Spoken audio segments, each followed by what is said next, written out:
When you picture a monster, many images may come to mind.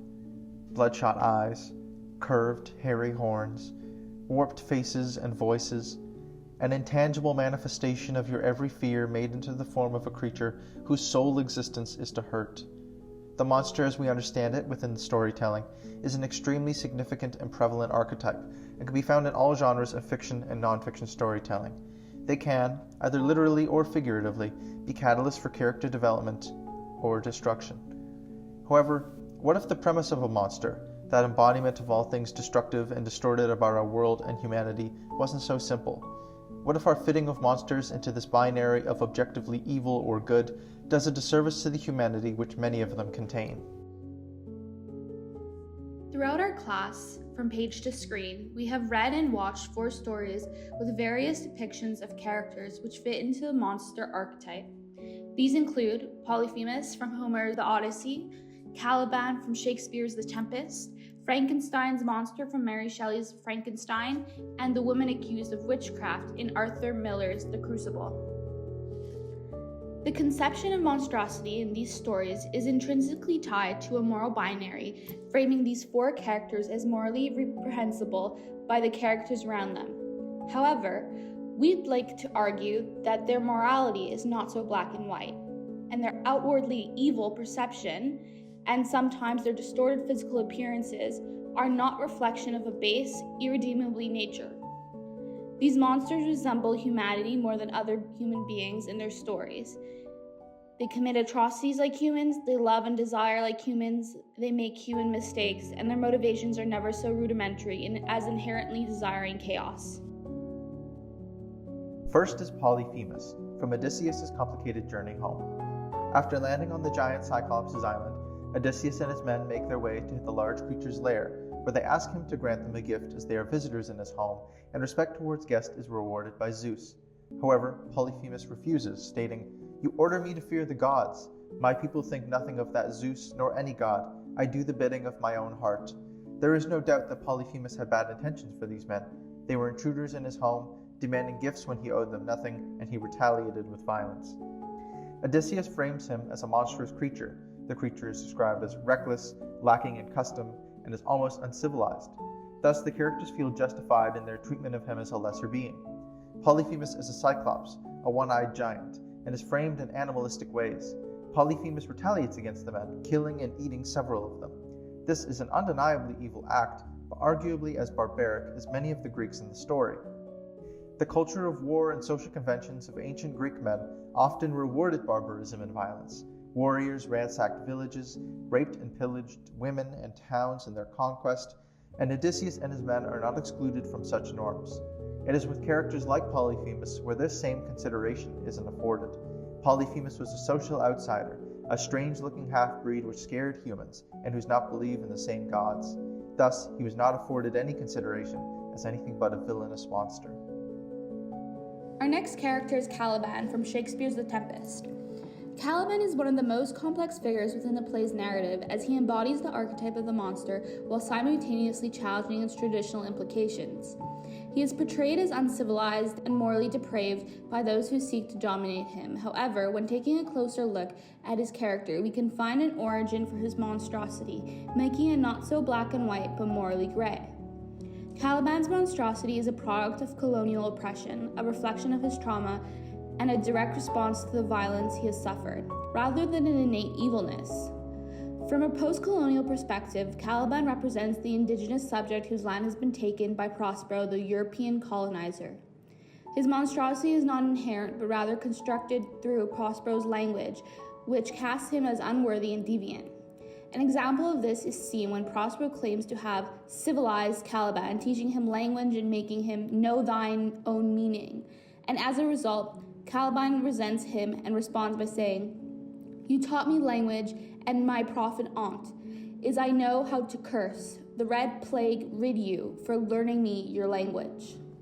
Here, Caliban resists the forced assimilation imposed upon him. His rejection of Prospero's supposed benevolence aligns with the experience of colonized people who were stripped of their cultures, languages, and identities under imperial rule.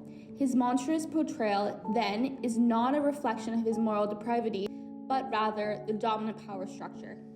In Mary Shelley's Frankenstein, the creature is introduced as a terrifying, unnatural being who's stitched together from dead body parts and abandoned by his creator. The very act of his creation situates him within the archetype of the monster, an unnatural creature that should not exist. However, as Shelley's novel unfolds, the creature is revealed to be far more complex than a mindless force of destruction. Rather than embodying inherent evil, the monster's actions stem from the rejection, loneliness, grief, and the desire for companionship. Frankenstein's creature is only considered a monster at first because of his unnatural birth and frightening appearance. The moment Victor Frankenstein brings him to life, he reacts with not parental care or scientific interest, but with horror, fear, and immediate rejection. He says, "Unable to endure the aspects of the being I had created, I rushed out of the room." This abandonment sets the stage for the creature's entire existence, as he is set aside and feared by society. He is forced into the role of the outcast. Had Victor nurtured his creation, it is possible that the creature would have never turned to violence at all. One of the most poignant aspects of the creature's characterization is his yearning for human connection. After fleeing into the wilderness, he secretly observes a family, the de Lacys, and learns language, kindness, and the idea of companionship. He even attempts to befriend the blind patriarch, hoping that without sight he might not judge him based on his grotesque appearance. However, upon being discovered, the family reacts with terror, reinforcing the idea that the creature will never be accepted.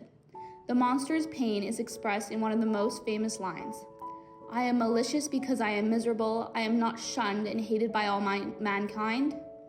Here, Shelley emphasizes that his violence is not born of innate evil nature, but rather a desperation and suffering. His monstrosity is a direct result of his rejection.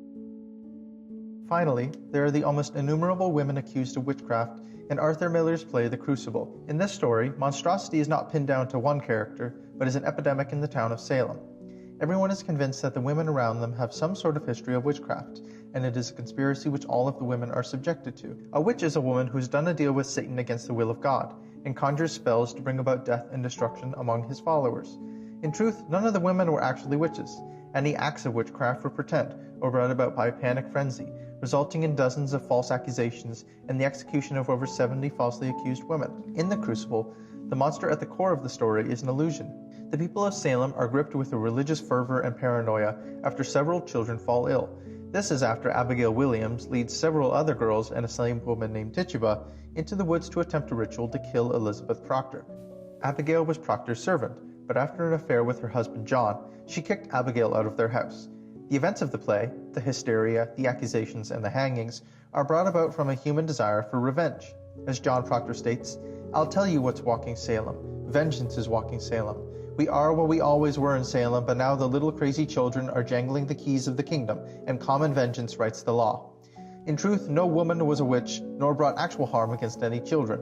All accusations were brought about when charged citizens, with the choice between accusing an innocent person or being hanged, chose their own life, and dozens of innocent people paid the price. The only monster in the play was the fear of a monster, exacerbated by interpersonal disputes, religious fervor, and a personal vendetta.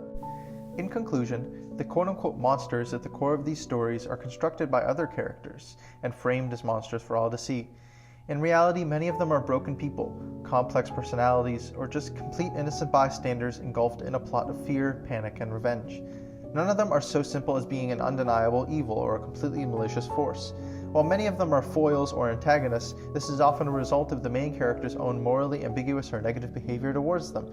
Whether it is Odysseus' ignorance of the worth of Cyclops' lives, the forced assimilation of Caliban from the colonizers of his island, the unnatural birth and rejection of Frankenstein's creature, or the paranoia that seizes the town of Salem and the women who pay the price. If these people and creatures are monsters, that brings into question our own humanity, of the monstrous feats we can reach while justifying these attributes as human flaws. These characters prove there is no real such thing as a monster, just a person shaped by people, hurting others after being hurt, and turning to barbarism in the face of survival.